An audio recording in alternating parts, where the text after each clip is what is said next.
سورۃ الکہف۔ بسم اللہ الرحمن الرحیم۔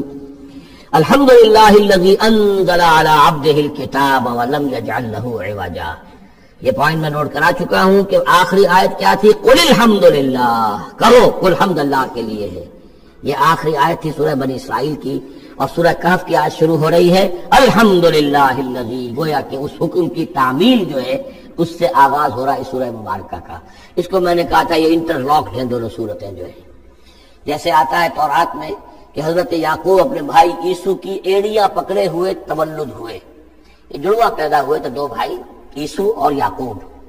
عیسو بڑے تھے، یعنی بڑے اس معنی میں جو بھی ہوتے ہیں جڑواں میں جو پہلے جس کی ولادت ہو جائے وہ بڑا ہوتا ہے، چاہے 2 منٹ کا فرق ہو 5 منٹ کا فرق ہو۔ تو اس کی ولادت کے بعد پھر حضرت یعقوب تو عقب کہتے پیچھے کو، پیچھے آنے والا یعقوب اس لیے ان کا نام پڑ گیا ہے کہ یہ پچھلا ہے۔ جو پہلا تھا وہ عیسو تھا، عیسو کے بارے میں کچھ معلوم نہیں ان کی اولاد وغیرہ کدھر گئی، بہرحال وہ ایک علیحدہ بحث ہے۔ تو اسی طریقے سے یہ سورہ کہف جو ہے گویا کہ سورہ بنی اسرائیل کی ایڑیاں پکڑے ہوئے قرآن مجید میں وارد ہو رہی ہے۔ اس میں آپ دیکھیے الحمدللہ الذی انزل علی عبدہ، وہی اللہ تعالیٰ نے اللہ کے اپنے رسول کی جو نسبت ہے اس کو عبد کے نمایاں کیا ہے، کتاب نازل کی ولم یجعل لہ عوجا، اور اس میں کوئی کجی نہیں رکھی، قیما سیدھی ٹھیک ٹھیک روشن مبین، لینذر بأسا شدیدا۔ اب یہ ہے لفظ جو بہت زیادہ غور کرنے کے قابل ہے۔ اس کتاب کے حضور پر نزول کے مقاصد میں سے ایک یہ بھی ہے خبردار کر دے ایک بہت بڑی آفت سے۔ ویسے باسن جب واحد آتا ہے تو عام طور پر اس کے معنی جنگ ہوتے ہیں، جب جمع میں آتا ہے تو سختی، مصیبت، بھوک، فاقہ، یہ سارے بأسا۔ آیت البر میں بھی ہم نے پڑھا والصابرین فی البأساء والضراء وحین البأس۔ بأسا جب جمع میں آیا ہے تو فقر و فاقہ، تکلیف، مصیبت، اور حین الباس جنگ کے وقت۔ تو ان دونوں کو ذہن میں رکھیے، بہت بڑی آفت، بہت بڑی آفت، بہت بڑی آفت۔ ایک تو ہے دجالی فتنے کی، دجال المسیح الدجال جو آنے والا ہے، جس کے بارے میں حدیث میں آتا ہے کہ کوئی نبی اور رسول ایسا نہیں گزرا جس نے اپنی قوم کو دجال کے فتنے سے آگاہ نہ کیا، اور پوری انسانی تاریخ میں دجال کے فتنے سے بڑا کوئی فتنہ نہیں ہوگا، اور وہ ہر بندہ مومن کے امتحان کے لیے کڑا ترین جو ہے مرحلہ آ جائے گا، سخت ترین امتحان اس کا لیا جائے گا۔ تو یہ جو سختی ہے اس کی خبر دیتے ہوئے یہ سورہ مبارکہ نازل ہو رہی ہے، اور خاص طور پر اسے باسن اگر جنگ کے معنی میں لیں تو الملحمۃ العظمیٰ، کتاب الملاحم جو کہ آپ دیکھیں گے احادیث کی کتابوں میں پورا باب ہے کتاب الملاحم، اور اس کا تعلق بھی دجال کے ساتھ ہے، کیونکہ پھر دجال ہی کو قتل کریں گے حضرت مسیح علیہ السلام نازل ہو کر۔ تو یہ سارا مسئلہ جو ہے اس کی خبر دینے کے لیے قیما لینذر بأسا شدیدا من لدنہ، گویا کہ یہ جو احادیث کی کتابوں میں آپ کو حدیث کے ابواب ملتے ہیں، چاہے وہ کتاب الفتن ہو اور چاہے وہ کتاب جو ہے آثار قیامہ ہے، اس طرح کے جتنے بھی ہیں، اور کتاب الملاحم ہے، یہ گویا کہ اس کی شرح ہے لینذر بأسا شدیدا من لدنہ، اور یہ ہوگا بھی خاص اللہ کی طرف سے، یہ آزمائش بھی، یہ دجال کا فتنہ بھی، یہ بہت بڑی جنگ بھی، جس کو آرمگڈون کہتے ہیں، کرسچین جو ٹریڈیشن ہے اس میں اس کے لیے لفظ آرمگڈون، ایک بہت بڑی جنگ ہوگی۔ ڈکشنری میں بھی آپ دیکھیں گے کہ خیر اور شر کی قوتوں کے درمیان اس دنیا کے خاتمے سے پہلے ایک بہت بڑی جنگ ہو رہی ہے جس کا نام یہ آرمگڈون ہے۔ لینذر بأسا شدیدا من لدنہ ویبشر المؤمنین الذین یعملون الصالحات، اور تاکہ بشارت دے وہ ان اہل ایمان کو جو نیک عمل کرتے ہوں، ان لہم اجرا حسنا، کہ ان کے لیے ہوگا بہت اچھا بدلہ، ماکثین فیہ ابدا، اور وہ اس میں رہیں گے ہمیشہ ہمیشہ۔ یہ جو دجالی فتنہ ہے اس کے ساتھ ایک خاص مناسبت ہے سورہ مبارکہ کی۔ احادیث میں آتا ہے کہ دجالی فتنے کے اثرات سے بچنے کے لیے اس سورہ مبارکہ سے ذہنی اور قلبی رشتہ مفید ہے، اس کی تلاوت کرتے رہنا، خاص طور پر جمعے کے روز پوری سورہ کہف، ورنہ یہ کہ کم سے کم اس کی ابتدائی اور آخری آیات ان کی بڑی اہمیت ہے۔ دجالی فتنہ اصل میں کیا ہے سمجھ لیجئے کہ ایک تو ہے دجالی فتنہ بالعموم، دجل کہتے ہیں فریب کو، جیسے کہ کوئی نبی ہے وہ اس نے فریبی لبادہ اوڑھ لیا، نبوت کا دعویٰ کر رہا ہے، وہ دجال ہے۔ تو اس طرح کی تو حضور نے فرمایا ہے کہ 30 دجال پیدا ہوں گے، انہی میں سے ایک ہمارے زمانے کے اندر جو ہے یہ غلام احمد قادیانی بھی تھا، وہ دجال تھا جس نے کہ اعلان کیا کہ میں نبی ہوں جبکہ وہ نبی نہیں تھا۔ تو فریبی بنا ہوا جس نے کہ ملمہ اپنے اوپر چڑھایا ہوا ہے۔ اسی طریقے سے دجالی فتنہ یہ جو ہے اس پوری دنیا میں اس وقت جو فتنہ ہے وہ یہ ہے کہ مادہ پرستی کا اتنا غلبہ ہو چکا ہے ذہنوں کے اوپر، افکار کے اوپر، لوگوں کے نظریات کے اوپر، لوگوں کے اخلاق کے اوپر، لوگوں کے اقدار جو ہیں، ویلیوز جو ہیں اس کے اوپر، کہ وہ آخرت کو بالکل بھول گئے، اللہ کو بھول گئے، اسباب کے اندر گم ہے، مسبب الاسباب سے ظہور ہو گیا، دنیا ہی دنیا ہے، آخرت کو بھولے ہوئے ہیں، مادہ ہی مادہ ہے، روح سے کوئی سروکار ہی نہیں۔ یہ ہے بالعموم جس کا نام دجالی فتنہ ہے کہ حقیقت کے اوپر پردہ پڑا ہوا ہے، آخرت پر دنیا کا پردہ پڑا ہوا ہے۔ یہ دنیا جو ہے در حقیقت کیا ہے؟ وَمَا الْحَيَاةُ الدُّنْيَا إِلَّا مَتَاعُ الْغُرُورِ، یہ دھوکے کا سامان ہے۔ اصل زندگی کو اس نے ڈھانپا ہوا ہے، ہم نے یہ سمجھ لیا کہ زندگی یہی ہے، اسی کے لیے بھاگ دوڑ محنت صبح و شام، اسی کے مستقبل کی فکر ہے، لیکن اصل زندگی اس کی کوئی فکر ہی نہیں ہے۔ باقی ایک دجال جو ہے جو آئے گا وہ معاملہ احادیث کے اندر بھی بڑی طوالت کے ساتھ ہے اور اس میں کافی پیچیدگیاں بھی ہیں، بعض چیزیں جو ہے ایک دوسرے سے کچھ مختلف بھی ہیں، اس میں پھر اہل علم کو بہرحال مطابقت پیدا کرنی پڑتی ہے۔ میں نے جہاں تک اپنی کوشش کی ایک رائے تک میں پہنچا ہوں، لیکن ابھی میں اسے بیان نہیں کر رہا ہوں۔ بہرحال دجالی فتنے کی خبریں موجود ہیں بہت شدت کے ساتھ، اور اس صورت کا پڑھنا جو ہے اس میں بہت مفید ہے۔ اس صورت کے مضامین دجالی فتنہ بالعموم سے کیا تعلق ہے وہ تو اس ہم دورہ ترجمہ دوران کے اس کے دوران بھی آپ کو معلوم ہو جائے گا، لیکن اس کے جو خاص بڑے مباحث ہیں، خاص طور پر یہ کہ ایک ہمارے بہت بڑے عالم گزرے ہندوستان میں اس صدی کے آغاز میں، مولانا مناظر حسن گیلانی، انہوں نے اس میں باقاعدہ کتاب لکھی ہے، آپ کو مل جائے گی بازار میں بھی، اصحاب کہف کے جو کا معاملہ سورہ کہف کے مباحث ہیں ان کے۔ میں نے اس کو اپنی ایک تقریر کے اندر کسی خطاب جمعہ میں سورہ کہف کے مضامین کا خلاصہ بیان کیا تھا، جس کا عنوان ہے دنیا کی حقیقت۔ ظاہر بات ہے تفاصیل زیادہ جو ہے وہ میرے لیے ممکن نہیں ہے کہ اس دورہ ترجمہ کے دوران بیان کر سکوں۔ وَيُنذِرَ الَّذِينَ قَالُوا اتَّخَذَ اللَّهُ وَلَدًا، اور خبردار کر دے ان لوگوں کو جنہوں نے کہا کہ اللہ نے بیٹا بنایا۔ یہ ساری دجالیت جو ہے اس کی جڑ کیا ہے؟ مسیحیت، جو موجودہ مسیحیت ہے، جو حقیقت میں مسیحیت نہیں ہے، پولزم ہے، جس کی بنیاد تثلیث پر ہے کہ اللہ کا بیٹا بنا دیا حضرت مسیح علیہ السلام کو، اور انہیں کفارہ بنا دیا تمام جو بھی مان لے ان کو ان کے گناہوں کا، پیش کی معافی ہے ان کے گناہوں کی جو حضرت مسیح پر ایمان لے آئے، اور نمبر 3 شریعت ساقط کر دی، اور نمبر 4 سارا اختیار جو ہے وہ پوپ کے ہاتھ میں دے دیا گیا کہ تم جو چاہو جس چیز کو چاہو حلال کرو، جس چیز کو چاہو حرام کر دو۔ ان چیزوں نے مل کر نفس مذہب کو اس قدر قابل نفرت سے بنا دیا کہ یورپ کے عوام کے اندر مذہب کے خلاف شدید نفرت پیدا ہو گئی۔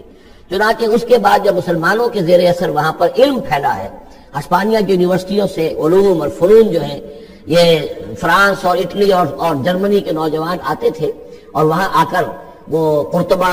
اور غرناطہ اور طلیطلہ کی یونیورسٹیوں سے پڑھ کر جاتے تھے، تو ان کے زیر اثر جو ایک ریفارمیشن شروع ہوئی،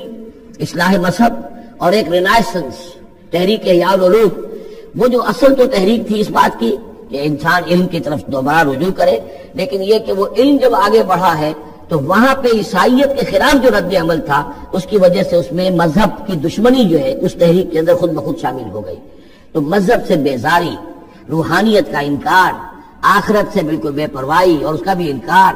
اور خدا ہے یا نہیں ہے اس سے کوئی سروکار نہیں، یہ جو اس تہذیب کے اصل میں اثرات بنے ہیں سارے، یہ اسی غلطیوں کا یہ اثرات ہیں، نتائج ہیں کہ جو عیسائی مذہب کے اندر جو یہ تحریفات کر کے جو غلطیاں کی گئی ہیں، اس کو یہاں کہا گیا ہے کہ ان لوگوں نے کہ جنہوں نے یہ عقیدہ ایجاد کیا، ما لہم بہ من علم، ان کے پاس اس کے لیے کوئی علمی سند نہیں ہے، ولا لآبائہم، نہ ان کے آباء و اجداد کے پاس کوئی سند تھی، کبرت کلمۃ تخرج من افواہہم، بہت بڑی بات ہے جو ان کے منہ سے نکل رہی ہے، بہت بڑی گستاخی ہے جو یہ اللہ تعالیٰ کی شان میں کر رہے ہیں، ان یقولون الا کذبا، یہ نہیں کہہ رہے مگر جھوٹ، سراسر سیدھا سفید جھوٹ بول رہے ہیں، فلعلک باخع نفسک علی آثارہم، تو اے نبی شاید کہ آپ اپنے آپ کو ہلاک کر لیں گے ان کے جو اثرات پڑنے والے ہیں، عیسائیت کے اس غلط عقیدے کے جو نتائج برآمد ہوئے ہیں، جب یہ نتائج ظاہر ہوں گے تو اتنے سنگین ہوں گے، فلعلک باخع نفسک، کہ ان کے احساس سے اور ان کے ادراک سے شاید کہ آپ اپنے صدمے سے اپنے آپ کو ہلاک کر لیں، ان لم یؤمنوا بہذا الحدیث اسفا، اگر یہ لوگ اس حدیث پر، اس قرآن پر، یہ بات جو بتائی جا رہی اس پر ایمان نہ لائے، اس پر ایمان نہ لائے اپنے اس غلط عقیدے پر قائم رہے، اس غلط مذہب کو انہوں نے برقرار رکھا، تو اس کا جو رد عمل ہوگا نوع انسانی پر، اور اس سے تاریخ انسانی اور انسانی ثقافت جس غلط رخ پر پڑے گی، جو دجالیت کا فتنہ اسے جنم لے گا، ان تمام چیزوں کے اثرات سے شاید آپ کو اتنا صدمہ ہو کہ فَلَعَلَّكَ بَاخِعٌ نَفْسَكَ عَلَىٰ آثَارِهِمْ إِن لَّمْ يُؤْمِنُوا بِهَٰذَا الْحَدِيثِ أَسَفًا إِنَّا جَعَلْنَا مَا عَلَى الْأَرْضِ زِينَةً لَّهَا، ہم نے زمین کے اوپر جو کچھ ہے اسے اس کا گہنا بنا دیا ہے، بناؤ سنگھار بنا دیا ہے، زینت بنا دیا ہے۔ یہ آپ نوٹ کر لیجئے، لفظ زینت اور زمین میں اس کی زیبائش اور آرائش، یہ اس سورہ مبارکہ کا عمود ہے، یعنی اس کو اتنا کھبا دیا ہے نگاہوں میں اللہ نے کہ آخرت سے خود بخود انسان غافل ہو جاتا ہے۔ یہ پردہ پڑ گیا ہے، چمک دمک ہے، یہ کاریں ہیں، یہ بلڈنگیں ہیں، یہ کوٹھیاں ہیں، یہ عالیشان عمارتیں ہیں، یہ کیا کوئی اس کی جو یوں سمجھیے پومپ اینڈ شو جو ہے اس وقت دنیا کا، اور ظاہر بات ہے امریکہ میں جا کر دیکھیے تو جو کچھ یہاں دیکھ رہے ہیں اس سے 10 گنا 100 گنا 1000 گنا آپ کو نظر آئے گا، عقلیں دنگ ہو جاتی ہیں۔ نتیجہ کیا نکلتا ہے کہ انسان یہ سمجھتا ہے کہ اصل شے یہی مادہ ہی ہے، اصل ہدایت پہ یہی لوگ ہیں، یہی لوگ ہیں صحیح معنی میں کہ جنہوں نے واقعتاً علم حاصل کیا ہے، لہذا ان کی غلط تہذیب، ان کا غلط تمدن، ان کے تمام غلط ثقافت کے معاملات کے بھی ہم اسی طریقے سے پیروی کر رہے ہیں۔ یہ سارا مسئلہ جو ہے وہ اس لیے ہے کہ یہ چمک دمک دنیا کی زیبائش اور آرائش اس سے ہم متاثر ہیں۔ اِنَّا جَعَلْنَا مَا عَلَى الْأَرْضِ زِينَةً لَهَا، جو کچھ زمین کے اوپر ہے اسے ہم نے اسے اس کے لیے بناؤ سنگھار بنا دیا، لِنَبْلُوَهُمْ، تاکہ ہم آزمائیں ان کو، أَيُّهُمْ أَحْسَنُ عَمَلًا، کون ہے ان میں سے اچھے عمل کرنے والا۔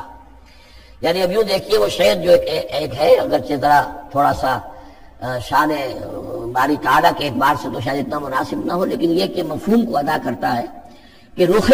روشن کے آگے شمع رکھ کر وہ یہ کہتے ہیں ادھر آتا ہے دیکھے یا ادھر پروانہ جاتا ہے۔ ایک طرف ذات باری تعالیٰ ہے اور ایک طرف یہ دنیا ہے، اس کی چمک دمک ہے۔ اب یہ پروانہ جو ہے یہ انسان، اس کا امتحان ہے، آیا یہ اللہ اور آخرت کی طرف جا رہا ہے یا دنیا کی طرف اور دنیا کی زیبائش اور آرائش کی طرف جا رہا ہے۔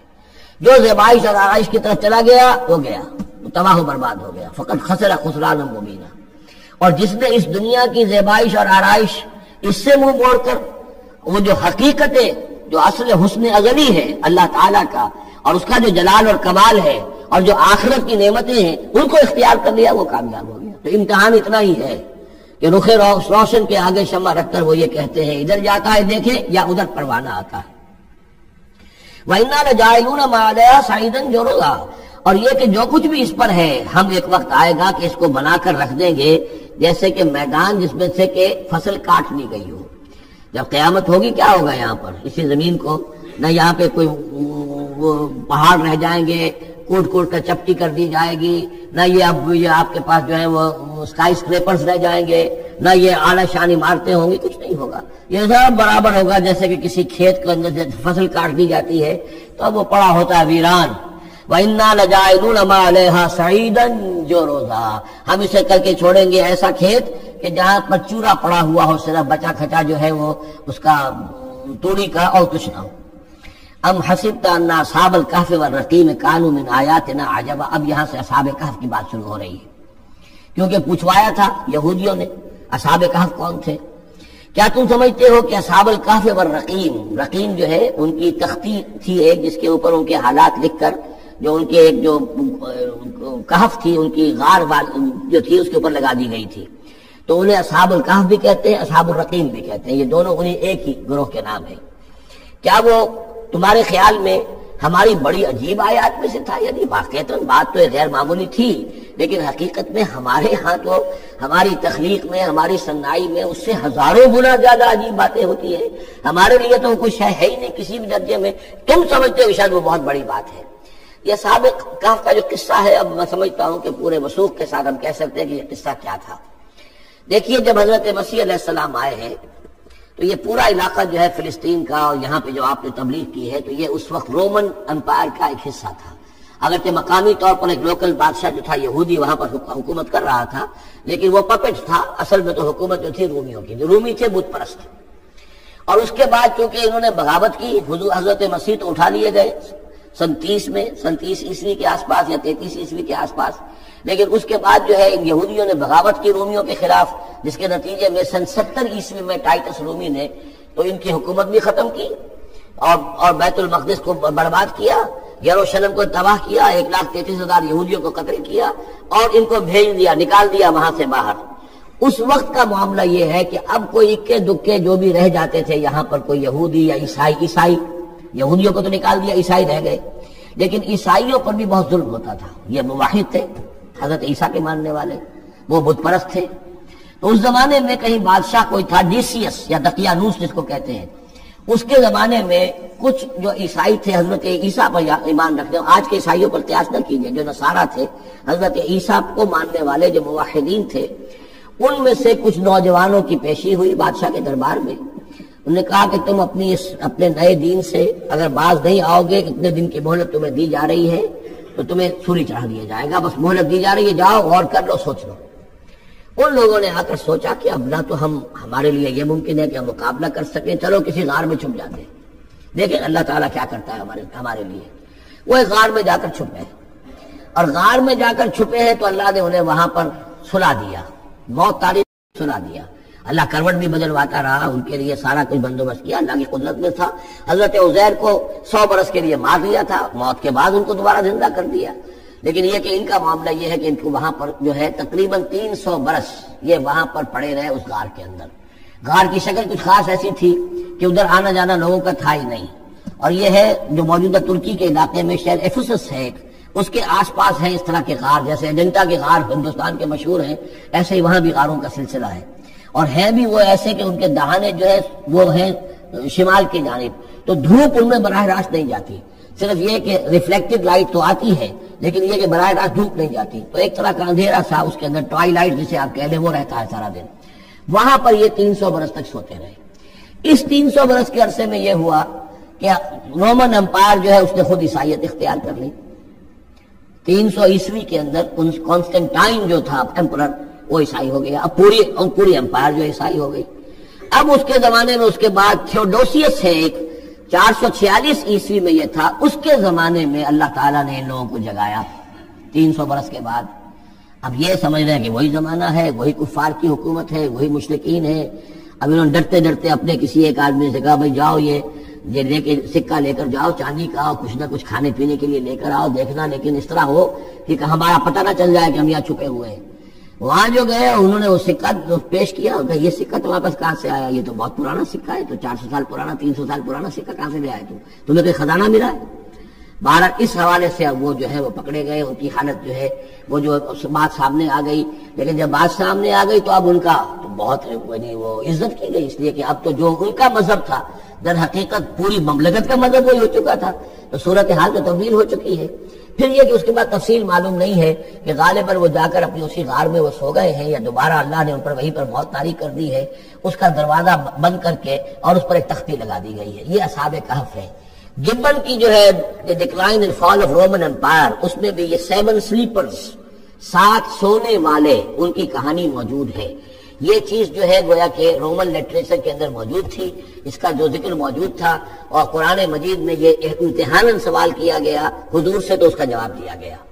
کہ یہ 300 برس تک کچھ لوگوں کو سلا دینا یہ اللہ تعالیٰ کے نزدیک تو کوئی بڑی بات نہیں ہے، تمہارے نزدیک ام حسبت ان اصحاب الکہف والرقیم کانوا من آیاتنا عجبا اذ اوى الفتية الى الكهف، جبکہ وہ نوجوان آئے اپنے اس غار میں، فقالوا، انہوں نے کہا ربنا آتنا من لدنک رحمتا، پروردگار اب خاص اپنے خزانہ فضل سے ہمارے لیے رحمت کا بندوبست فرما، وہیئ لنا من امرنا رشدا، اور ہمارے لیے ہمارے معاملے کے اندر جو ہے وہ کوئی عافیت کا بندوبست فرما۔ فضربنا علی آذانہم، تو ہم نے تھپکی دے دی ان کے کانوں پر، فی الکہف سنین عددا، اسی وہ غار کے اندر جو ہے وہ سوتے رہے کئی سال۔ ابھی یہاں اس بات کو نہیں چھیڑا کتنے سال، سنین عددا،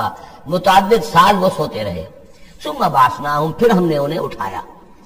لنعلم ای الحزبین احصیٰ لما لبثوا امدا، تاکہ ہم دیکھیں کہ 2 گروہوں میں سے کس کو صحیح معلوم ہے کہ کتنے عرصے وہ وہاں رہے تھے۔ اس کا ذکر آگے آ جائے گا، 2 گروہ سے مراد کیا ہے۔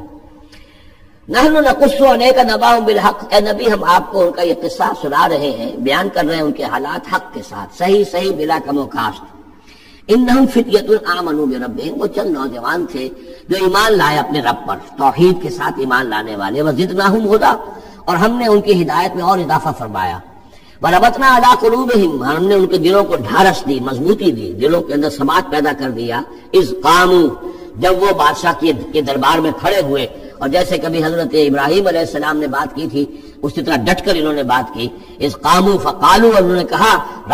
ربنا رب السماوات والارض، ہمارا رب تو وہ ہے جو آسمانوں اور زمین کا رب ہے، ہم کسی اور رب کو ماننے کے لیے تیار نہیں، کسی اور دیوی کو، کسی دیوتا کو، کسی بت کو ہم ماننے کو تیار نہیں، لن ندعو من دونہ الہا لقد قلنا اذا شططا، ہم اس کے ایک الہ کے سوا کسی اور کو پکارنے کے لیے تیار نہیں ہیں، ہم نے اگر ایسی کوئی بات کہی تو عقل سے بہت دور کی بات ہو جائے گی۔ ہؤلاء قوم اتخذوا من دونہ آلہہ، یہ جو ہماری قوم ہے اس نے بہت سے آلہہ جو ہے اختیار کر لیے اللہ کے سوا، انہوں نے اختیار کر لیے ہیں بہت سے آلہہ اس کے سوا، لولا یاتون علیہم بسلطان بین، تو کیوں نہیں وہ پیش کرتے ان کے اوپر کوئی دلیل، کوئی سند، کوئی اللہ کی طرف سے اتاری ہوئی سند ہو، کوئی آسمانی کتاب ہو۔ فمن ازلم ممن افترا علی اللہ کذبا، تو کون ظالم ہوگا اس شخص سے بڑھ کر کہ جس نے اللہ تعالیٰ کی طرف جھوٹ گھڑ کر منسوب کر دیا۔ تمہارے لیے اب مہلت صرف چند دن کی ہے، اس میں تم فیصلہ کر لو، اگر تم اپنے دین سے واپس نہیں پھرو گے اور ہمارے دین میں واپس نہیں آؤ گے، اپنے دین کو چھوڑ کر نئے دین کو، تو تمہیں ہم ہلاک کر دیں گے۔ اب یہ وہاں سے جا کر مشورہ کر رہے ہیں، وَإِذْ اعْتَزَلْتُمُوهُمْ، اور دیکھو جب تم نے اب ان سے اپنے آپ کو علیحدہ کر لیا ہے، وَمَا يَعْبُدُونَ إِلَّا اللَّهَ، اور ان ہستیوں کو بھی تم نے چھوڑ دیا جن کی وہ پرستش کرتے ہیں اللہ کے سوا، فَآوُوا إِلَى الْكَهْفِ، تو اب آؤ کسی کھو میں، کسی غار میں پناہ لے لیں، يَنشُرْ لَكُمْ رَبُّكُمْ مِنْ رَحْمَتِهِ، تمہارا رب تمہارے لیے وہاں کوئی رحمت کا سامان کر دے گا، وَيُهَيِّئْ لَكُم مِّنْ أَمْرِكُم مِّرْفَقًا، اور تمہارے معاملے کے اندر اللہ تعالیٰ خاص اپنی طرف سے کوئی نرمی اور کوئی آسائش کا سامان پیدا فرما دے گا۔ وَتَرَى الشَّمْسَ إِذَا طَلَعَتْ تَزَاوَرُ عَنْ كَهْفِهِمْ ذَاتَ الْيَمِينِ، اور تم دیکھو کہ سورج جب طلوع ہوتا تھا تو وہ ان کی اس غار سے کنی کتراتا ہوا داہنی طرف نکل جاتا تھا، یعنی براہ راست دھوپ جو ہے اس میں نہیں آتی تھی۔ وَإِذَا غَرَبَتْ، جب ڈوبتا تھا، تَقْرِضُهُمْ ذَاتَ الشِّمَالِ، تو بھی وہ کنی کترا جاتا تھا بائیں طرف، تو گویا کہ سورج جو ہے یوں جا رہا ہے اور اس غار کا جو منہ ہے وہ شمال کی طرف ہے، لہذا براہ راست جو ہے داہنی طرف سے ہو کر بائیں طرف سے ہو کر سورج نکل گیا، دھوپ جو ہے براہ راست اس پر نہیں آ رہی۔ اسی اصول پر آج کل جو بڑی بڑی بلڈنگز بنتی ہیں جو کارخانوں کی اور ملز کی، اس میں یہ نارتھ لائٹ شیلز بنائے جاتے ہیں، ایسے شیل روف کے ہوتے ہیں کہ جس میں پھر جو روشنی جو ہے وہ نارتھ کی طرف سے لیتے ہیں، کیونکہ ہمارے ہاں جو سورج ہے وہ کبھی بھی نارتھ میں نہیں جاتا، لہذا جو ہے سورج براہ راست کبھی نہیں آئے گا بلکہ انڈائریکٹ لائٹ آئے گی۔ وَهُمْ فِي فَجْوَةٍ مِّنْهُ، اور وہ جو اس غار تھی اندر سے کھلی تھی، اس کھلی غار کے اندر جا کر وہ بیٹھ گئے، سو گئے۔ ذَلِكَ مِنْ آیَاتِ اللَّهِ، یہ اللہ کی نشانیوں میں سے ہے، مَن يَهْدِ اللَّهُ فَهُوَ الْمُهْتَدِ، جس کو اللہ ہدایت دیتا ہے وہی ہے کہ جو ہدایت یافتہ ہوتے ہیں، وَمَن يُضْلِلْ فَلَن تَجِدَ لَهُ وَلِيًّا مُرْشِدًا، اور جس کو اللہ تعالیٰ گمراہ کر دے، جس کی گمراہی کا فیصلہ فرما دے، پھر اس کے لیے تم نہیں پاؤ گے کوئی بھی جو حمایتی ہو، مددگار ہو، اس کو راہ پر لانے والا۔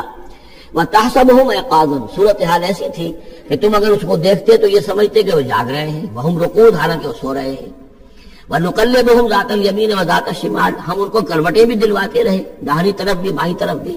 تاکہ یہ کہ وہ بیڈ سورز نہ ہو جائے، ہم جدید اصطلاح میں اگر استعمال کریں تو کروٹ بھی دلوا رہا ہے اللہ تعالیٰ۔ اللہ تعالیٰ کو ہر قدرت حاصل ہے، اس کے فرشتے معمور ہیں جو کر رہے ہیں، نرسنگ بھی ہو رہی ہے۔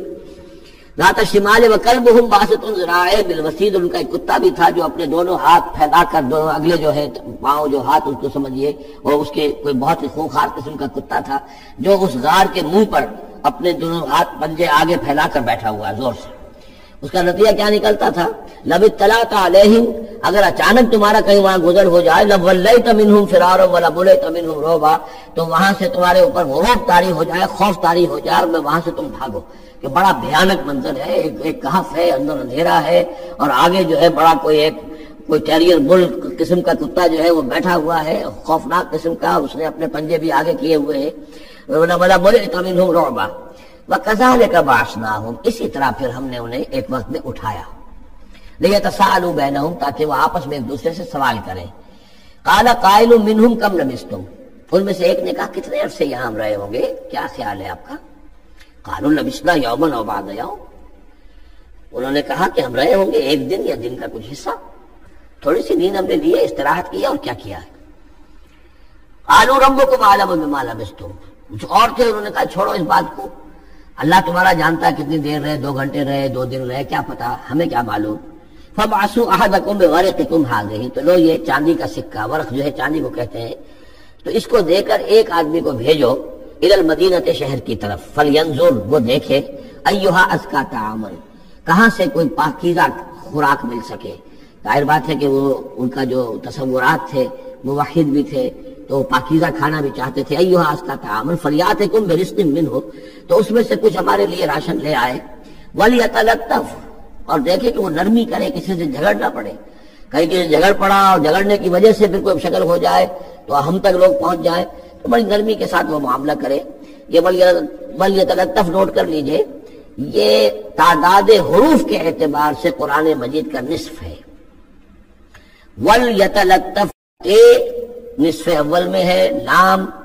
یہ نصف ثانی میں ہے، یہ نصف تعداد حروف، الفاظ نہیں، حروف، الفابیٹس جو ہیں، جو حروف کی گنتی کی گئی ہے اس کے اعتبار سے یہ ٹھیک نصف ہو گیا۔ آدھے حروف اس کے تا پر پورے ہو گئے اور بقیہ آدھے جو ہیں شروع ہو رہے ہیں لام سے۔ وَلْيَتَلَطَّفْ، اور نرمی کا معاملہ رکھے، وَلَا يُشْعِرَنَّ بِكُمْ أَحَدًا، اور ایسا نہ ہو کہ وہ ہمارے اوپر متنبع کر دے، لوگوں کو مطلع کر دے، اس کا ذریعہ بن جائے۔ إِن يَظْهَرُوا عَلَيْكُمْ، اگر وہ تمہارے اوپر غالب آ گئے اور قابو پا لیا انہوں نے تم پر، يَرْجُمُوكُمْ، یا تو تمہیں رجم کر دیں گے، اب سنسار کر دیں گے، اور يُعِيدُوكُمْ فِي مِلَّتِهِمْ، یا تمہیں مجبور کریں گے اور اپنی ملت میں، اپنے دین میں وہ واپس لے جائیں گے۔ وَلَن تُفْلِحُوا إِذًا أَبَدًا، اور اگر ایسا ہو گیا تو پھر ہمیشہ کہ تم فلاح سے دور ہو جاؤ گے، پھر نہیں پا سکو گے فلاح کبھی بھی۔ وَكَذَلِكَ أَعْثَرْنَا عَلَيْهِمْ، اس طرح ہم نے مطلع کر دیا ان لوگوں پر،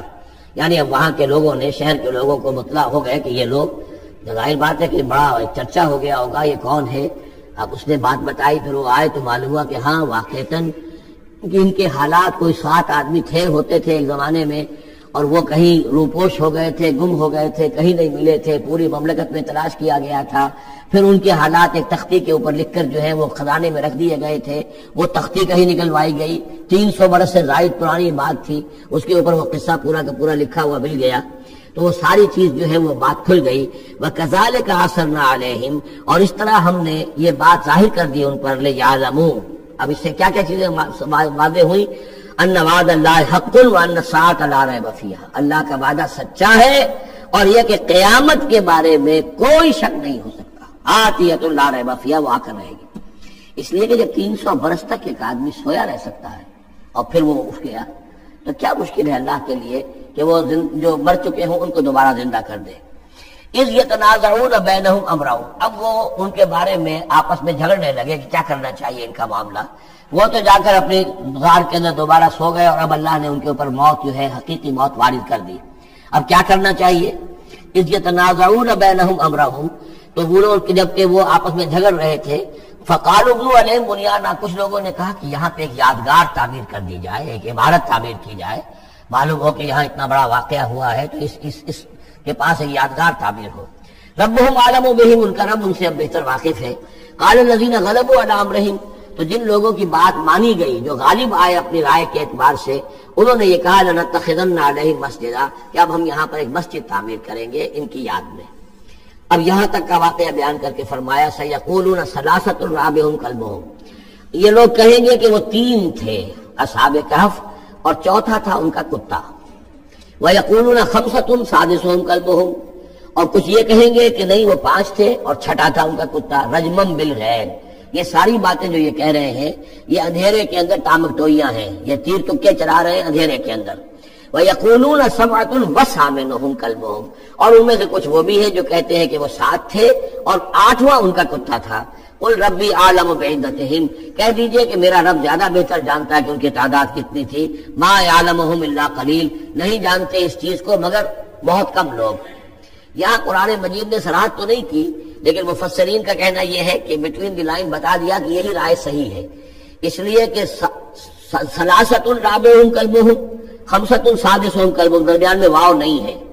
لیکن سبعۃ وثامنهم کلبهم اس کے اندر جو ہے زور ہے۔ دوسرے یہ کہ جب وہ جاگے تھے تو ایک نے سوال کیا تھا کتنے دن ہم رہے ہوں گے، پھر جواب میں 3 نے کہا تھا 1 دن یا اس کا کچھ حصہ، اس لیے کہ 3 سے کم پر جمع کا اطلاق نہیں ہو سکتا۔ قالو جو ہے صیغہ جمع کا ہے، 3 سے کم پر نہیں، 2 ہوتے تو قالا ہوتا، اسی طریقے سے پھر جنہوں نے یہ کہا کہ چھوڑو اس مسئلے کو اور کسی کو بھیجو کھانا لانے کے، وہ بھی کم سے کم 3 تھے، اس لیے کہ اس بھی کالو کے لفظ کے ساتھ ہے، تو 3 جمع 3 اور ایک پوچھنے والا، وہ 7 بن گئے۔ ویسے یہ کہ گبن کی کتاب میں میں نے آپ کو بتایا 7 سلیپرز، یہ گویا کہ ان کی ہاں بھی جو ٹریڈیشنز ہیں، ان کی روایات جو تاریخی چلی آ رہی ہیں، ان میں یہ کہانی کے طور پر یہ چیز موجود ہے ان کے لٹریچر کے اندر۔ تو گویا کہ اللہ نے تائید اسی کی ہے، لیکن یہ کہ اس میں جھگڑنے کی ضرورت کیا ہے؟ فلا تمہارے فیہم الا مران ظاہرا، تو اس معاملے کے اندر اے نبی آپ ان سے کوئی زیادہ جھگڑیے مت، ولا تستفت فیہم منہم احدا، اور نہ ہی ان چیزوں کے بارے میں ان میں سے کسی سے پوچھیے، اس لیے کہ یہ چیزیں ایسی نہیں ہیں، اسی میں ہمارے لیے ہدایت ہے۔ جو چیز دینی اعتبار سے اہم نہ ہو، اور جو خاص طور پر جو ہمارے لیے جو اصل مسئلہ اس وقت ہے، اقامت دین کی جد و جہد اصل مسئلہ، اس کے اعتبار سے جس کی اہمیت نہ ہو، اس کے بارے میں زیادہ چھان بین کرنا، زیادہ بحث و نظام پڑھنا جو ہے وقت ضائع کرنا ہے، بلکہ وہ اپنی اس جد و جہد کو نقصان پہنچانے والی بات ہے۔ فلا تمہارے فیہم الا مران ظاہرا ولا تستفت فیہم منہم احدا ولا تقولن لشیء، یہ بہت اہم واقعہ آ رہا ہے یہاں۔ اس واقعے میں حضور صلی اللہ علیہ وسلم سے ایک سہو ہو گیا تھا۔ جب یہ سوالات کیے گئے تو حضور نے فرمایا ٹھیک ہے میں اس کا جواب دے دوں گا، تم آنا، اور یہ کہ انشاءاللہ نہیں کہا، کل تم آنا میں تمہیں جواب دے دوں گا، انشاءاللہ نہیں کہا، سام ہو گیا، غلطی ہو گئی۔ لیکن یہ کہ اللہ تعالیٰ نے جن کے جتنے رتبے بلند ہوتے ہیں پھر ان کی سختی بھی اتنی ہوتی ہے، جن کے رتبے ہے سوا، ان کی سوا مشکل ہے۔ ہم عام طور پر یہ باتیں کہتے رہتے ہیں ہمارے لیے اللہ نے کیا گرفت کرنی ہے، کہ ان کی کوئی حیثیت نہیں، کوئی مقام ہی نہیں، لیکن یہ کہ جو بلند مقام والا ہو اور وہ بغیر انشاءاللہ کہہ دے کہ کل یہ ہو جائے گا اور انشاءاللہ نہ کہے تو اس پر پھر گرفت ہو گئی۔ تو حضور کی کئی دن گزر گئے کہ جبرائیل نہیں آئے، اور آپ کے لیے پھر ایک مشکل پیدا ہو گئی، گویا کہ مخالفین نے تالیاں پیٹ لی ہوگی، چلو بس فیل ہو گئے، ناکام ہو گئے اس امتحان کے اندر، جو ہے وہ تو اب یہ کامیاب نہیں ہو پائے۔ اس کے بعد جبرائیل آئے، یہ واقعات بھی لے آئے، ساتھ ہی یہ ہدایت بھی لائے۔ وَلَا تَقُولَنَّ لِشَيْءٍ إِنِّي فَاعِلٌ ذَلِكَ غَدًا، دیکھیے کبھی نہ یہ کہیے گا کہ یہ کام میں کل ضرور کر دوں گا، إِلَّا أَن يَشَاءَ اللَّهُ، مگر اس استثناء کے ساتھ اگر اللہ نے چاہا۔ یہ ہماری تہذیب کے، اب یوں سمجھیے کہ کچھ کلمات ہیں سماجی، ہمارے ثقافت کے، ان کے اندر جو ہے توحید کی روح جو ہے وہ کوٹ کوٹ کر بھری ہوئی ہے۔ کوئی اچھا منظر دیکھا، سبحان اللہ، یعنی یہ کہ اس منظر میں کچھ نہیں ہے، اصل میں حسن اللہ کا ہے۔ پھول دیکھا، سبحان اللہ، پھول کی تعریف نہیں کر رہے ہیں، اب بنانے والے کی تعریف ہے جس نے اتنا عمدہ پھول بنایا ہے۔ کوئی آپ کو کوئی تکلیف رفع ہوئی، کوئی ضرورت پوری ہوئی، الحمدللہ، بھوک لگی ہوئی تو کھانا کھایا، الحمدللہ، تعریف اللہ کے لیے۔ کوئی چیز آپ اپنے گھر میں داخل ہوئے، منظر اچھا لگا، بچے کھیل رہے ہیں، بڑا اچھا ماحول ہے، یہ ماشاءاللہ ماشاءاللہ جو اللہ کو پسند ہے، یہ جو کچھ ہے وہ اللہ کی مشیت سے ہے، یہ کوئی میری صلاحیت سے، میری قوت سے تو نہیں ہے۔ اسی طرح سے کوئی کام کرنا، انشاءاللہ میں یہ کام کرنا تو چاہتا ہوں، ارادہ تو ہے، لیکن ظاہر بات ہے کہ اللہ تعالیٰ کی مشیت کے بغیر، اللہ کی مرضی اور اذن کے بغیر تو نہیں ہو سکتا۔ تو یہ بھی گویا کہ، اور یہ سارے کلمات اس صورت میں آپ کو مل جائیں گے، ماشاءاللہ، انشاءاللہ، اور اس سے پہلے ہم الحمدللہ سے شروع کر چکے ہیں۔ الحمدللہ الذی انزل علی عبدہ الکتاب ولم یجعل لہ عوجا ولا تقولن لشیء انی فاعل ذلک غدا الا ان یشاء اللہ واذکر ربک اذا نسیت، اور اپنے رب کو یاد کر لیا کیجئے جب آپ بھول جائیں،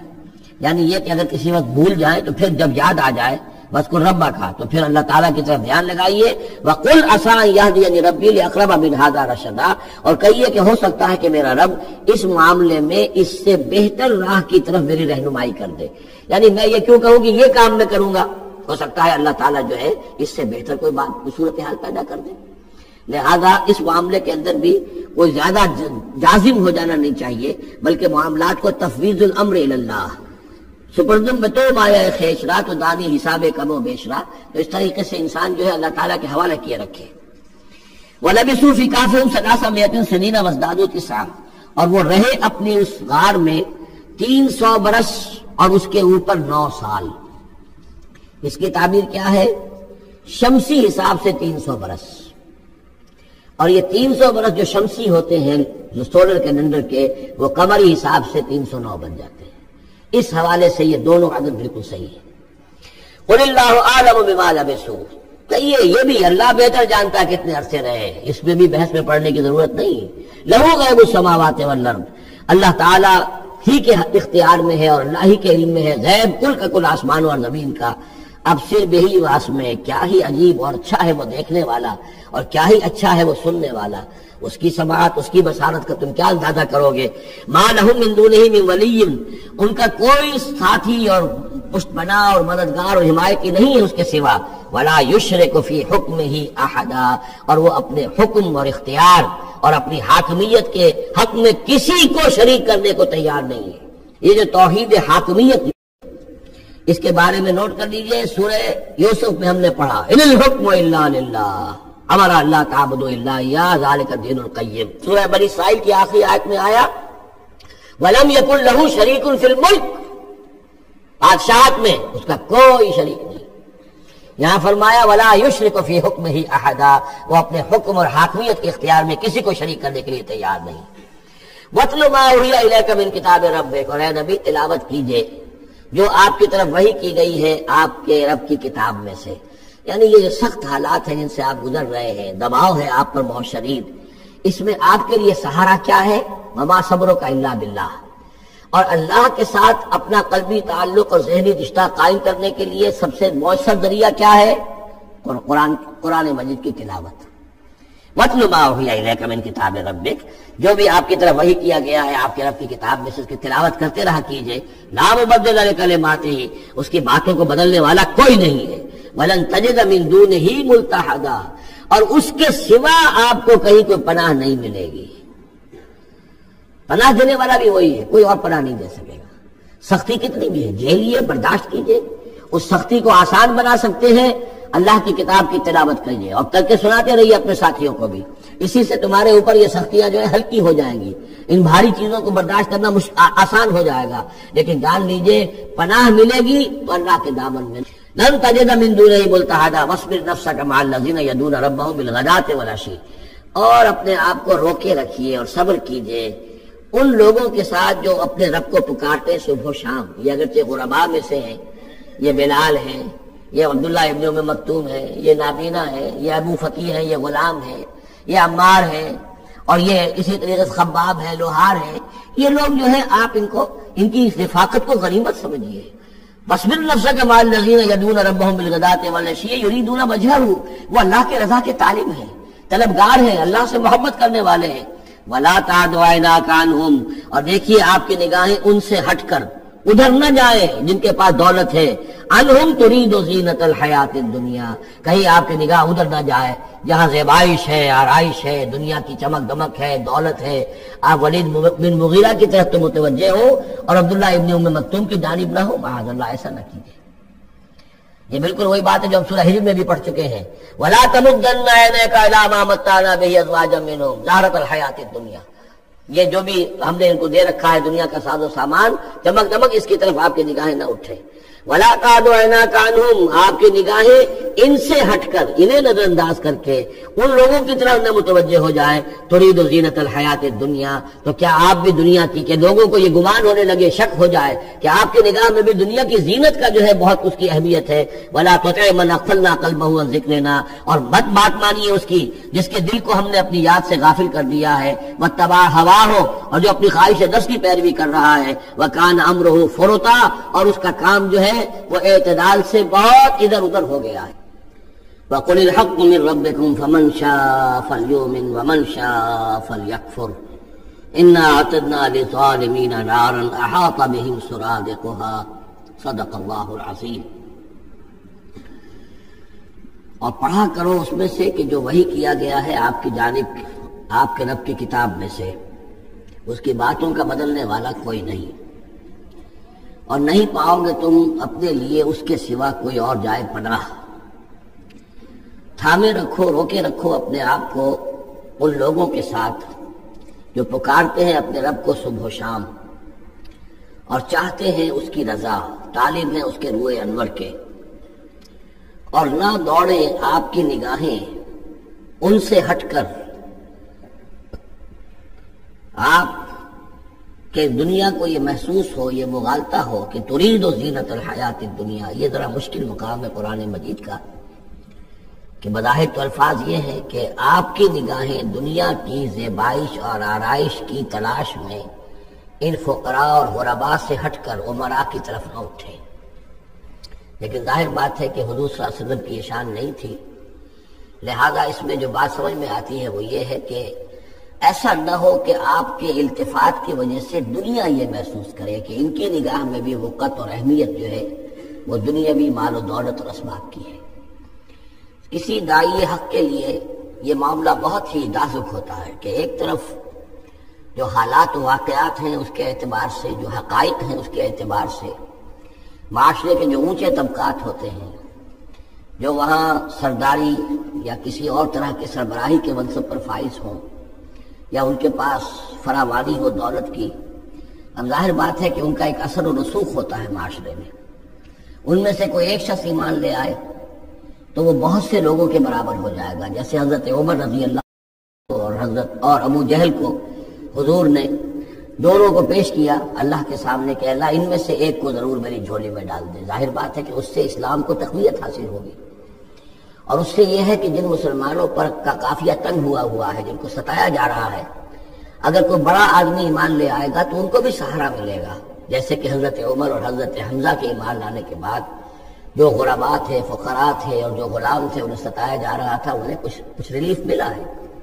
اس حوالے سے ایک طرف تو اس کی ضرورت ہوتی ہے کہ ان کی طرف توجہ کی جائے، التفات رکھا جائے، تاکہ اگر وہ ایمان لے آئے تو اس سے ایمان کو بھی تقویت ہو، اسلام کو تقویت ہو، مسلمانوں کو بھی فائدہ پہنچے۔ دوسری طرف یہ اندیشہ ہوتا ہے کہ غرباء کا دل نہ دکھے۔ تیسری طرف یہ کہ لوگ یہ نہ سمجھیں کہ یہ بھی زیادہ جو ہے مدارات کرتے ہیں اور زیادہ التفات کرتے ہیں امراء کی طرف، اہم لوگوں کی طرف، گویا کہ ان کی نگاہوں میں بھی دنیا کی انہی چیزوں کی وقت ہے، انہی چیزوں کی اہمیت ہے۔ تو یہ تین طرف کی چیز سمجھیے کہ یہ چکی دو پارٹوں والی نہیں، تین پارٹوں والی ہے، کہ جس میں کوئی داعی جو ہوتا ہے وہ اس مخبصے میں آ جاتا ہے کہ ایک طرف تقاضا یہ ہے خود تحریک کا، دعوت کا، اس جد و جہد کا، اس کے تقاضے یہ ہے کہ ان کی طرف التفات ہو، ان کی طرف توجہ کی جائے تاکہ ان میں سے کچھ لوگ ایمان لے آئیں تو کام میں سہولت حاصل ہو، مدد حاصل ہو۔ لیکن دوسری طرف یہ منفی دو اثرات بھی موجود ہیں، تو اس کے مابین جو ہے حکم دیا جا رہا ہے حضور صلی اللہ علیہ وسلم کو کہ بہرحال آپ یہ احتیاط کیجئے کہ یہ تاثر نہ ابھرنے پائے کہ محمد کے نزدیک بھی صلی اللہ علیہ وسلم اصل اہمیت جو ہے وہ دولت مند لوگوں کی ہے۔ وَلَا تُطِعْ مَنْ أَغْفَلْنَا قَلْبَهُ عَنْ ذِكْرِنَا، اور مت کہنا مانیے ان لوگوں کا، یہ جیسا کہ میں نے بارہا عرض کیا ہے کہ دباؤ پڑ رہا تھا سرداران قریش کی طرف سے کہ کچھ ہماری بات مان لیجئے، کچھ ہم آپ کی مان لیں گے۔ تو یہاں گویا کہ اس میں پھر متنبہ کیا جا رہا ہے کہ جن لوگوں کو دلوں کو ہم نے اپنی یاد سے غافل کر دیا ہے، محروم کر دیا ہے، آپ ان کی باتیں سنیں بھی مت، ان کی طرف دھیان بھی مت دیجیے۔ وَلَا تُطِعْ مَنْ أَغْفَلْنَا قَلْبَهُ عَنْ ذِكْرِنَا وَاتَّبَعَ هَوَاهُ وَكَانَ أَمْرُهُ فُرُطًا وَقُلِ الْحَقُّ مِنْ رَبِّكُمْ۔ یہ جو مضمون ابھی ہم نے دوبارہ پڑھا ہے، اس کو آپ دیکھیں گے کہ یہ 21ویں پارے کی آغاز میں پھر دوبارہ آئے گا کہ جب بھی شدید کشاکش کا دور آیا ہے تو اس میں یہی ہدایات اللہ تعالیٰ کی طرف سے آئی ہیں حضور کو اور حضور کی وساطت سے تمام اہل ایمان کو کہ قرآن مجید کے ساتھ تمسک جو ہے اور مضبوط کرو، قرآن مجید کے ساتھ اپنے تعلق کو اور گہرا کرو، اور اس کو پڑھنا اور اس کا جو ہے اس کے ساتھ جو ہے اپنے اوقات کا بسر کرنا، اس میں اور اضافہ کرو، اسی سے تم ان شدائد اور مصائب کا مقابلہ کر سکو گے۔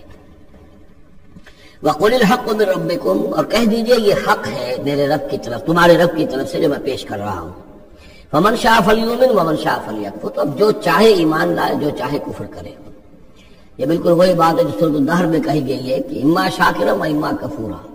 ہم نے پورا اختیار دے دیا، انا ہدیناہ السبیل اما شاکرا و اما کفورا، یہ اختیار ہم نے انسان کو دیا ہے، چاہے شکر گزار بندہ بنے، چاہے کفران نعمت کی روش اختیار کرے۔ تو یہاں انداز یہ ہے کہ آپ ان کفار سے کہہ دیں کہ میں دعوت پیش کر رہا ہوں، اب تمہیں ایمان لانا ہے لاؤ، کفر کرنا ہے کفر کرو، لیکن بین کی کوئی بات نہیں ہو سکتی ہے، کوئی گیو اینڈ ٹیک، کوئی جو ہے کمپرومائز یہ ممکن نہیں ہے۔ قُلِ الْحَقُّ مِنْ رَبِّكُمْ، ٹیک اٹ اور لیو اٹ، یہ حق ہے تمہارے رب کی طرف سے، چاہے اسے چھوڑ دو تو پورے کو چھوڑنا ہوگا، قبول کرنا ہے تو پورے کو کرنا ہوگا۔ فَمَنْ شَاءَ فَلْيُؤْمِنْ وَمَنْ شَاءَ فَلْيَكْفُرْ إِنَّا أَعْتَدْنَا لِلظَّالِمِينَ نَارًا، ہم نے ظالموں کے لیے، کافروں کے لیے، مشرکوں کے لیے آگ تیار کر رکھی ہے، احاطہ بہم سرادقها، اس کی قناتیں ان کا احاطہ کر لیں گی، وہ قناتوں کی شکل میں آگ ہوگی، ان کو گھیرے میں لے لیں گی۔ وَإِن يَسْتَغِيثُوا، اور اگر وہ پیاس سے جہاں بلب ہو کر پانی مانگیں گے، یغاثوا بماء کالمہل یشفی الوجوہ، تو انہیں ایسا پانی دیا جائے گا پینے کے لیے کہ جیسے بھول، یہ جو محل کے ترجمے کئی کیے گئے ہیں، کھولتے تیل کی تلچھٹ، لاوا، پگھلا ہوا تانبا اور پیپ وغیرہ، مان سدید ان میں، اور وہ اتنا گرم ہوگا یشوی الوجوہ کہ ان کے چہروں کو بھون دے گا۔ بیس شراب، بہت ہی بری شے ہوگی پینے کی، وساعت مرتفقہ، اور یہ ان کے لیے ان کی آرام گاہ جو بنے گی جہنم، بہت ہی بری آرام گاہ ہوگی۔ اس کے برعکس وہی سائملٹینیس کنٹراسٹ کا اسلوب، ان الذین آمنوا وعملوا الصالحات، جو لوگ ایمان لائیں اور نیک عمل کریں، انا لا نضیع اجر من احسن عملا، ہمارا یہ اصول نہیں ہے کہ جو لوگ اچھے عمل کریں ان کے اجر کو ہم ضائع کر دیں، ان کا اجر بھرپور انہیں ملے گا۔ اولئک لہم جنات عدن تجری من تحتہم الانہار، یہ وہ لوگ ہیں کہ جن کے لیے ہیں وہ رہنے والے باغات، ریزیڈینشل گارڈنز، جن کے دامن میں ندیاں بہتی ہوں گی، یحلون فیہا من اساور من ذہب، انہیں پہنائے جائیں گے وہاں کنگن سونے کے، وَيَلْبَسُونَ ثِيَابًا خُضْرًا مِّن سُندُسٍ، اور ان کو وہ پہنیں گے وہاں پر کپڑے سبز رنگ کے، باریک ریشم کے اور گاڑھے ریشم کے، یعنی اوپر کا لباس جو ہوگا وہ باریک ریشم کا ہوگا اور جو نیچے کا لباس ہوگا وہ گاڑھے ریشم کا ہوگا۔ متکئین فیہا علی الارائک، اور وہ وہاں پر تکیہ لگائے ہوئے، ٹیک لگائے ہوئے بیٹھے ہوں گے تختوں کے اوپر۔ نعم الثواب، کیا ہی اچھا بدلہ ہوگا، وحسنت مرتفقہ، اور کیا ہی خوب ان کے لیے آرام گاہ ہوگی۔ پانچویں رکوع میں ایک مکالمہ آ رہا ہے دو اشخاص کا۔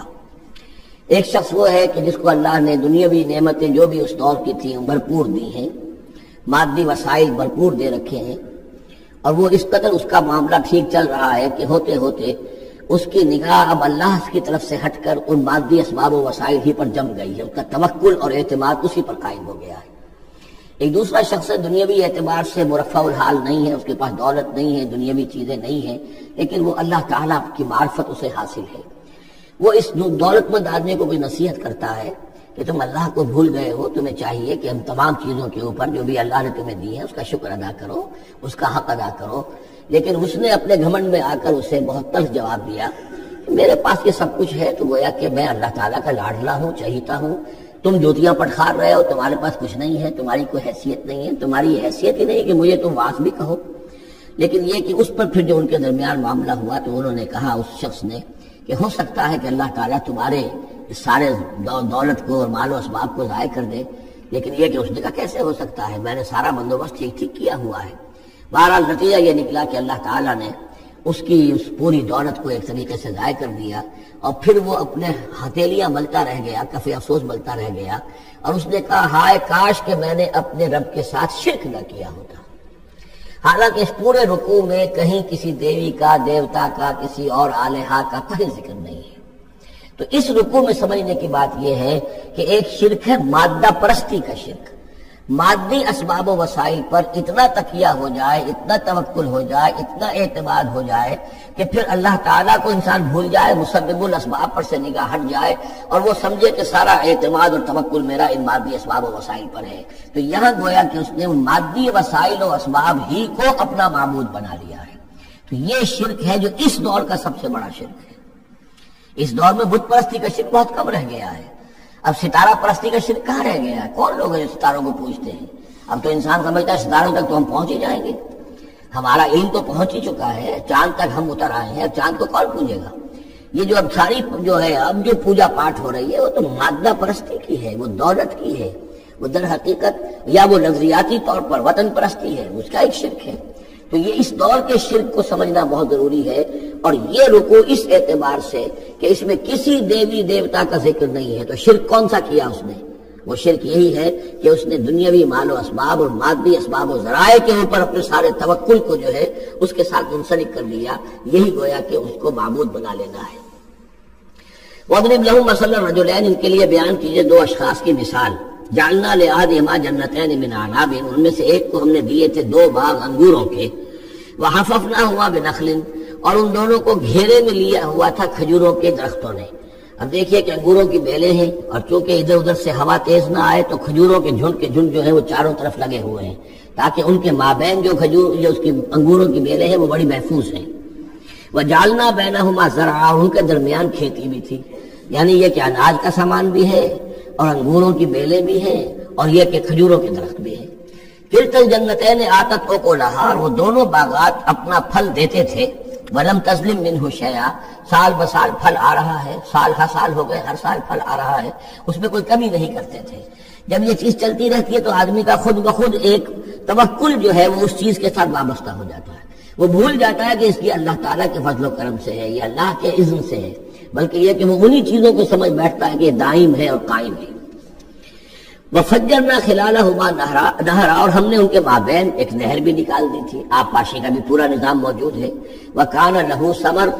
اور اس کے میوے بھی تھے، یعنی یہ بھی تھا کہ باغ جو ہے پھلا ہوا اس وقت، انگور بھی ہیں اور کھجور بھی جو ہے درخت جو ہے لدے ہوئے ہیں، اور ایک اس کا مفہوم یہ بھی ہے میرے نزدیک جو زیادہ راجح ہے کہ اس کو اولاد بھی اللہ نے خوب دی تھی۔ جیسے درختوں پر پھل لگتا ہے تو انسان کے لیے اس کی اولاد جو ہے اس کے پھل کی حیثیت رکھتی ہے، تو گویا کہ اس کو اولاد بھی ملی تھی۔ فقال لصاحبہ وہو یحاورہ، تو کہا اس نے اپنے ساتھی سے، ان سے وہ گفتگو کر رہے تھے، آپس میں گفتگو کر رہا، انا اکثر منک مالا واعز نفرا، میں تم سے کہیں بڑھ کر ہوں مال میں اور نفری میں۔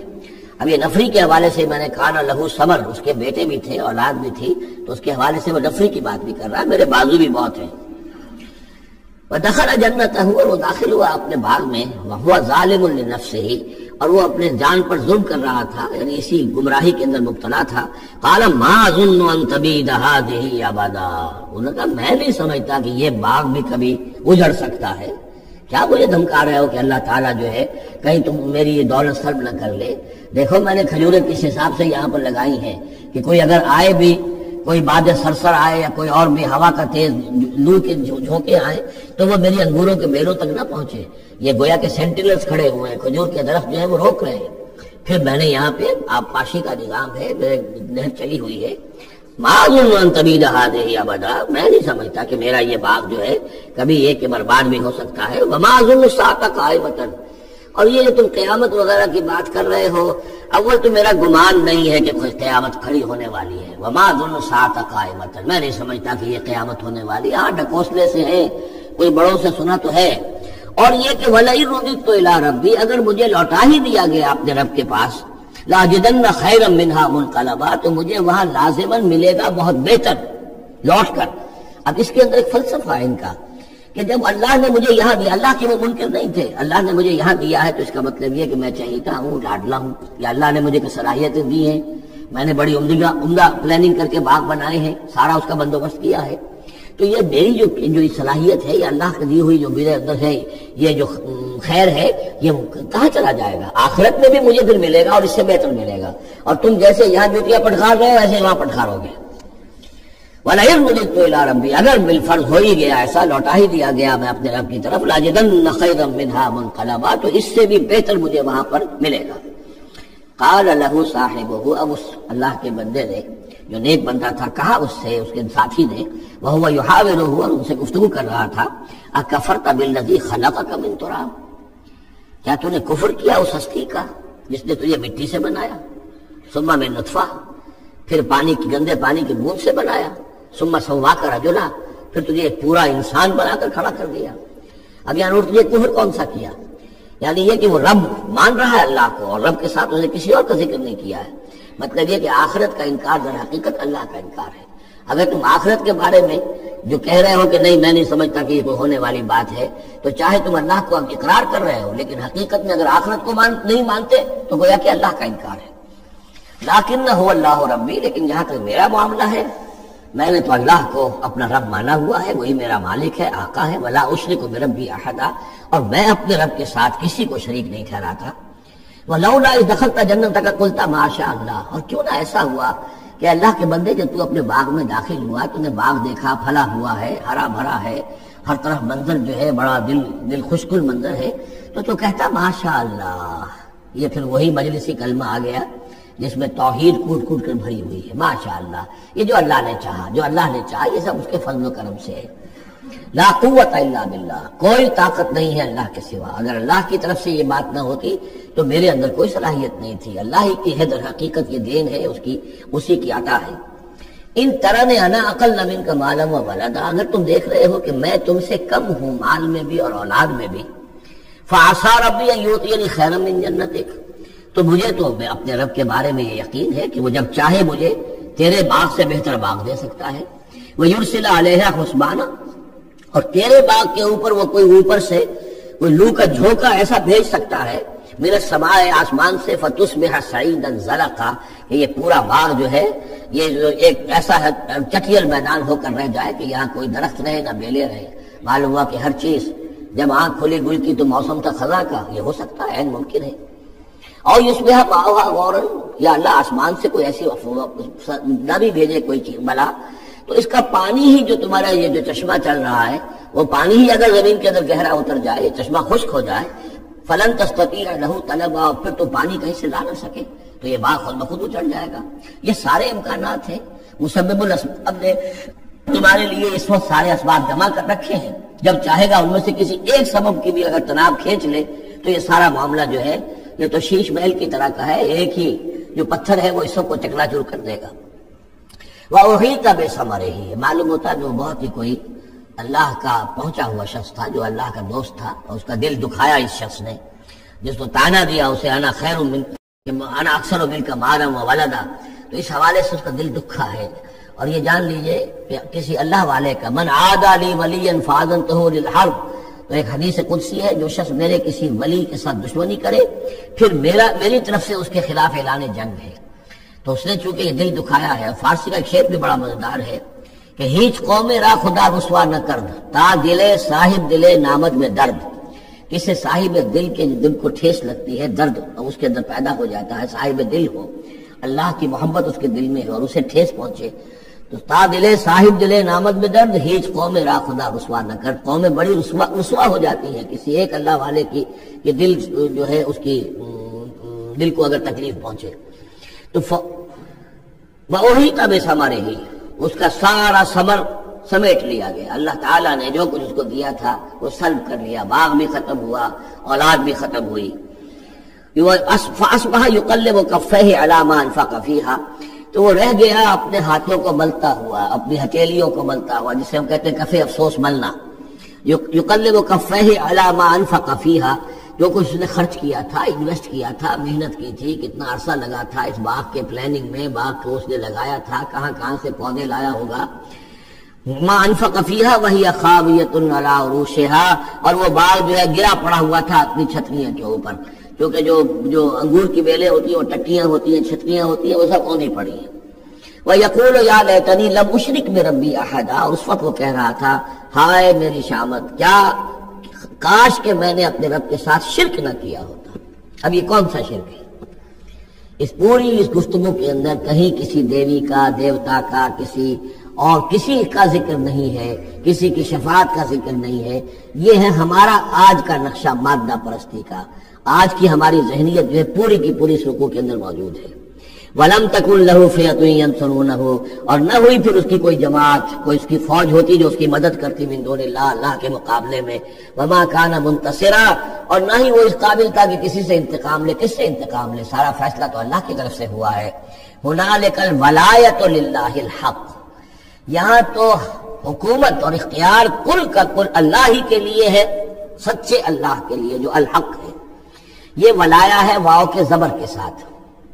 والی کہتے ہیں حاکم کو، مالک کو والی، والی سے ولایا بنتا ہے. ولی کہتے ہیں دوست، پشت پناہ، اور اس سے ولایا بنتا ہے. ولایت باہمی، اللہ ولی الذین آمنوا یخرجهم من الظلمات الی النور، اور اللہ اولیاء اللہ لا خوف علیہم ولا هم یحزنون، یہ ولایت ہے واو کے زیر کے ساتھ. اور والی ہونا کسی کا، فلاں کوئی کا والی فلاں تھا، یعنی وہاں کا حکمران تھا، بادشاہ تھا، تو یہاں کی بادشاہی، یہاں کا اختیار، هنالک الولایۃ للہ الحق، کل ولایت اللہ ہی کے ہاتھ میں ہے. ہوا خیر ثوابا و خیر عقبا، یقیناً وہی بہتر ہے انعام دینے والا، اور وہی بہتر ہے نتیجے کے اعتبار سے، عاقبت کے اعتبار سے. وَاضْرِبْ لَهُم مَثَلَ الْحَيَاةِ الدُّنْيَا، اور ان کے لیے ذرا بیان کیجئے ایک مثال دنیا کی زندگی کے لیے. کَمَاءٍ أَنزَلْنَاهُ مِنَ السَّمَاءِ، جیسے پانی کہ ہم نے اتارا آسمان سے، فَاخْتَلَطَ بِهِ نَبَاتُ الْأَرْضِ، اس کے ساتھ رل مل کر زمین کا جو سبزہ ہے وہ نکل آیا. فَأَصْبَحَ حَشِيمًا تَذْرُوهُ الرِّيَاحُ، اب یہ ایک لمبی بات ہے جسے مختصر کیا گیا کہ پھر کچھ عرصے کے بعد وہ سبزہ جو ہے وہ زرد پڑ جاتا ہے، پھر دھوپ کے اندر سوکھ کر پیلا ہو گیا، پھر چورا چورا ہو گیا، پھر وہ چٹیل زمین کی زمین رہ گئی۔ تو زندگی کا یوں سمجھیے کہ جیسے فصل لے لیجئے، کھیت کے اندر آپ نے بیج ڈالے ہیں، ہل چلایا ہے، پانی دیا ہے، اب فصل ہے، لہرا رہی ہے، ہریاول ہے، بڑا دل خوشکن منظر ہے۔ کچھ دنوں کے بعد اسی فصل کے اوپر جو زردی آ جاتی ہے، پھر وہ پک گئی ہے، اس کے بعد وہ کٹ جاتی ہے، کٹنے کے بعد پھر وہی منظر وہی ہے، وہی ویران منظر ہے، اور کہیں کہیں جو ہے وہ جو بھی توڑی کے تن کے کچھ پڑے ہوئے، اللہ اللہ خیر صلی اللہ۔ یہ جو سائیکل ہے، یہ پلانٹ لائف کی سائیکل ہے، 3 مہینے کی ہے، 4 کی ہے، 6 کی ہے، 7 کی ہے، یہی ہے نا۔ لیکن یہی سائیکل ایک بڑے پیمانے پر انسانی زندگی کی ہے۔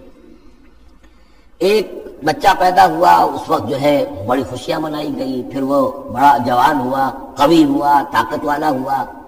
پھر اس کے اوپر ہیڑ ابھر آ گئی، بال میں سفیدی آ گئی، چہرے پر جو ہے وہ جھریاں پڑنی شروع ہوئی، اس کے بعد پھر اس پر موت وارد ہوئی، پھر اسے قبر میں اتار دیا گیا، وہ مٹی سے تھا اور مٹی میں جا کر مل گیا۔ ایک ہی سپین ایک چل رہا ہے، سائیکل چل رہا ہے۔ یہ انسانی زندگی کا سائیکل ہے، اور یہ جو نباتاتی زندگی کا سائیکل ہے، فرق اس میں کچھ نہیں ہے۔ اوپر سے پانی آیا اور زمین کا سبزہ نکل آیا، اوپر سے روح آئی ہے اور ہمارے یہ اجساد اس زمین سے نکلے ہوئے ہیں، ان دونوں نے مل کر ہمیں اس حیات دنیاوی کی ایک شکل دے دی ہے۔ روح اوپر سے آئی ہے، زمین سے نہیں ہے۔ بڑی روح من امر ربی، اور یہ کہ زمینی طور پر جو بھی کچھ ہے، جو نظام ہے یہاں کا، اس میں یہ ہمارا جسم بنتا ہے اپنے ماؤں کے پیٹوں میں، اور پھر یہ روح کے ساتھ مل کر اس دنیا کی زندگی کے اندر ایک جو ہے ایک وقفہ امتحان جو ہے اس کو بسر کر رہا ہے۔ وَضْرِبْ لَهُم مَثَلًا الْحَيَاةِ الدُّنْيَا، ان کے لیے دنیا کی زندگی کی مثال بھی بیان کیجئے، كَمَاءٍ أَنزَلْنَاهُ مِنَ السَّمَاءِ، جیسے کہ پانی جو ہم نے اتارا آسمان سے، فَاخْتَلَطَ بِهِ نَبَاتُ الْأَرْضِ، تو پھر اس کے ساتھ سبزہ جو ہے زمین کا رل مل کر نکل آیا، فَأَصْبَحَ هَشِيمًا، پھر وہ ہو گیا چورا چورا، تَذْرُوهُ الرِّيَاحُ، کہ جنہیں ہوائیں لیے اڑتی ہیں، اڑتی پھر رہی ہیں۔ وَكَانَ اللَّهُ عَلَىٰ كُلِّ شَيْءٍ مُقْتَدِرًا، اور یہ اللہ تعالیٰ جو ہے ہر شے پر قادر ہے، اس کے لیے جیسے یہ سائیکل چل رہا ہے تمہارا نباتاتی، ایسے ہی حیواناتی ہے، ایسا ہی تمہارا انسانی زندگی کا ہے۔ المال والبنون زینت الحیات الدنیا، یہ زینت کا لفظ 3 مرتبہ اس صورت میں آیا ہے،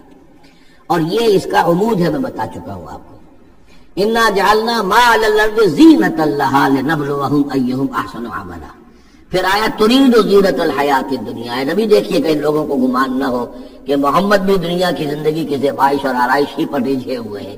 معاذ اللہ صلی اللہ علیہ وسلم۔ اب یہاں فرمایا یہ دنیا کی زندگی جو تمہاری ہے، اس میں اولاد اور مال، یہ تمہارے لیے زیبائش ہے، آرائش ہے، لیکن کتنی دیر کی؟ صرف اس زندگی کا معاملہ ہے، اسی کے لیے یہ ساز و سامان ہے جو برت لوگے، یہ رشتے جو ہیں یہ بھی یہاں ہی کے لیے ہیں۔ آخر میں تو ظاہر بات ہے کہ پھر جو ہے تمہیں اکیلے جا کر پیش ہونا اللہ کی عدالت میں، نہ کوئی باپ تمہارا ساتھ دے گا، نہ کوئی بیوی ساتھ دے گی، نہ کوئی بیٹا ساتھ دے گا۔ کلہم آتی ہے یوم القیامت فردا، اگلی سورہ جو ہے سورہ مریم، اس کے اندر یہ بات آ رہی ہے، اکیلے اکیلے جو ہے پھر وہ اپنا پورا محاسبہ جو ہے اس کو فیس کرنا ہے۔ المال والبنون زینت الحیات الدنیا، مال اور بیٹے یہ دنیا کی زندگی کی رونق ہے۔ والباقیات الصالحات، باقی رہنے والی تو نیکیاں ہیں۔ نیکی کوئی کمائی ہے اس 30 سال میں، 40 سال میں، 50 سال میں، تو ان کے لیے بقا ہے، مال کے لیے کوئی بقا نہیں ہے۔ الباقیات الصالحات خیر عند ربک ثواب، ربک ثواب و خیر عملا، وہ یقیناً بہتر ہے تیرے رب کے نزدیک ثواب کے اعتبار سے، بدلے کے اعتبار سے بھی، اور توقع اور امید کے اعتبار سے۔ امید اگر کوئی لگانی ہے تو یہ مال اسباب سے نہ لگاؤ، امید اگر لگانی ہے تو اولاد سے نہ لگاؤ، امید لگانی ہے تو کوئی نیکی اگر ہے اور آخرت میں اس کا اجر و ثواب کی توقع ہے تو تمہارے لیے سہارا جو ہے اصل بننا چاہیے وہ۔ وَيَوْمَ نُسَيِّرُ الْجِبَالَ، اب یہ قیامت کا نقشہ کھینچا جا رہا ہے، اور جس دن کے ہم چلائیں گے پہاڑوں کو، وَتَرَى الْأَرْضَ بَارِزَةً، اور تم دیکھو گے کہ زمین بالکل ننگی ہو گئی ہے، کوئی اونچائی نہیں رہی، کوئی نچائی نہیں رہی، کوئی اونچ نہیں، کوئی ٹیڑھ نہیں، کچھ نہیں، سیدھی چٹیل۔ پہاڑ چل جائیں گے تو آئی بات ہے کہ یہ اونچائیاں ختم ہو جائیں گی۔ وَحَشَرْنَاهُمْ، اور ہم ان سب کو جمع کریں گے، وَلَمْ نُغَادِرْ مِنْهُمْ أَحَدًا، اور ان میں سے ایک کو نہیں چھوڑیں گے، کوئی بھی نسل انسانی کا جو حضرت آدم سے لے کر اور قیامت کے آخری ساعت تک جو لوگ بھی پیدا ہوں گے سب کے سب موجود ہوں گے۔ وَعُرِضُوا عَلَىٰ رَبِّكَ صَفًّا، اور پیش کیے جائیں گے اپنے رب کے سامنے صفے باندھے ہوئے۔ لَقَدْ جِئْتُمُونَا كَمَا خَلَقْنَاكُمْ أَوَّلَ مَرَّةٍ، یہ پہلے بھی مضمون آ چکا ہے، آ گئے ہونا ہمارے پاس جیسے کہ ہم نے پیدا کیا تھا پہلی مرتبہ۔ پہلی مرتبہ کب؟ عالم ارواح میں، وہ اکٹھے تھے سب کے سب۔ بعد میں جو دنیا میں پیدائش ہماری ہوئی ہے یہ تخلیق ہے دوسری مرتبہ، یہ زمینی تخلیق کے ساتھ روح کو جوڑ کر جو ہے یہ ہمارا در حقیقت یہ تخلیق ثانی ہے۔ تخلیق اول جو ہے وہ تو ہماری ارواح کی شکل میں ہوئی، اور وہی شکل میں تھی کہ آدم سے لے کر اگر کل دنیا کی زندگی 15,000 برس ہو، فرض کیجئے آدم کے بعد سے لے کر قیامت تک، تو 15,000 برس تک جتنے انسان نسل آدم میں پیدا ہوئے بیک وقت وہ موجود تھے اس وقت بھی، اور بیک وقت موجود ہوں گے قیامت کے میدان میں بھی۔ لقد جئتمونا، آ گئے ہو ہمارے پاس، کما خلقناکم اول مرہ، جیسے کہ ہم نے پیدا کیا تھا تمہیں پہلی بار۔ بل زعمتم ان لن نجعل لکم موعدا، اس وقت ہم نے تم سے ایک قول و قرار لیا تھا، الست بربکم قالوا بلی، لیکن اس دنیا کی زندگی میں تمہیں یہ گمان ہو گیا تھا کہ تمہارے لیے ہم کوئی وقت، وعدے کا وقت مقرر نہیں کریں گے، یعنی ملاقات نہیں ہوگی، تم بھول گئے تھے اس ملاقات کو، جی چرا رہے تھے ہم سے ملنے سے۔ الذین لا یرجون لقاءنا، جو ہم سے ملاقات کی امیدواری نہیں ہے، اس خیال ہی کو ذہنوں سے دور رکھتے تھے کہ کبھی اللہ کے حضور میں حاضری ہے۔ ووضع الکتاب،